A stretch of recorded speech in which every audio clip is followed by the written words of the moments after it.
Viewers మనం వచ్చేసి 12th standard PUC సాహితీ చందనంలో వచ్చేసి మనము కర్ణాటక గవర్నమెంట్ తెలుగు చూస్తూ ఉన్నాము. సామాన్య వ్యాసాల గురించి తెలుసుకుందాము. ప్రపంచ శాంతి గురించి ఒక వ్యాసం గురించి తెలుసుకుందాము. ప్రపంచ శాంతి వచ్చేసి ఆయుధ బలంతో సిద్ధాంత సంగ్రామంతో ప్రపంచ యుద్ధమే వస్తే భూమండలంలోని సమస్త జీవరాశులు నశించిపోతాయి. కాబట్టి ప్రపంచ శాంతి అనేటువంటి చాలా ముఖ్యం. వచ్చేసి అందరూ గొడవ పడకుండా తర్వాత వచ్చేసి సామరస్యంగా వచ్చేసి అన్నిటినీ వచ్చేసి మాట్లాడుకొని వాటిని వచ్చేసి సరి చేసుకోవాలి. విశ్వాంతం రాళము అణుధూళితో నిండిపోతుంది, అంటే మొత్తం వచ్చేసి అణువుతో నిండిపోతుంది. ఇందువల్లనే ప్రపంచ వినాశనానికి దారితీగల యుద్ధోన్మాదాన్ని అణు యుద్ధాన్ని ప్రపంచ ప్రజలు వ్యతిరేకిస్తున్నారు. సో ఎవరు వచ్చేసి ఇష్టపడరు అనమాట. ఆ యొక్క జనాలు చనిపోవడం కావచ్చు, లేకపోతే వచ్చేసి అనేకమైనటువంటి వస్తువులు రాకపోకలు కావచ్చు, ఇలాంటివి చాలా ఇబ్బందులతో కూడినటువంటివి జరుగుతాయి అన్నమాట. సో ఈ విధంగా అనేకమైనటువంటి ప్రజలు వచ్చేసి ఇబ్బంది పడతారు.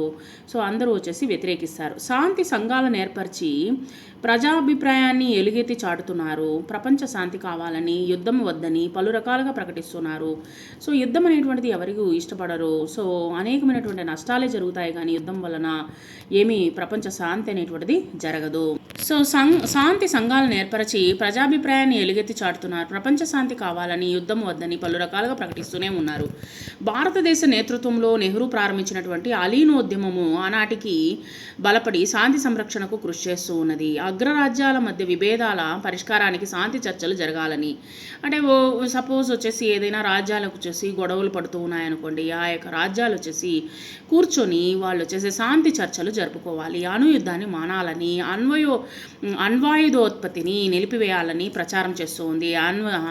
అణు ఆయుధాలను వచ్చేసి ఉపయోగించకూడదు, ఈ విధంగా వచ్చేసి శాంతిని నెలకొల్పాలని అనేకమైనటువంటిది ప్రచారం చేస్తుంది. దీన్ని అన్ని దేశాల ప్రజలు హర్షిస్తున్నారు. ప్రతి ఒక్కరూ వచ్చేసి దాన్ని ఆదరిస్తున్నారనమాట.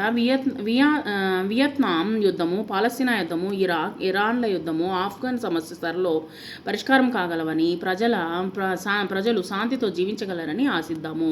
ఈ విధంగా వచ్చేసి శాంతిని చేకూర్చాలనేటువంటిది మనకు చాలా ముఖ్యం అనమాట. అగ్రరాజ్యాలు అణ్వస్త్రాలను తయారు చేయడంలో ఒకటి పోటీపడి ఏటాటా కొన్ని వేల కోట్ల రూపాయలు ఖర్చు పెడుతూ ఉన్నాయి. అంటే ఆయుధాలని తయారు చేసుకోవడంలో వచ్చేసి అనేకమైనటువంటి దేశాలు వచ్చేసి ఖర్చు పెడుతున్నాయి.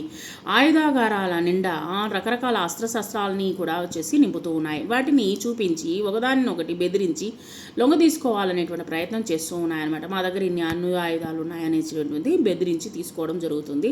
భూమండలం పైన నలుమూలల స్థానిక స్థావరాలను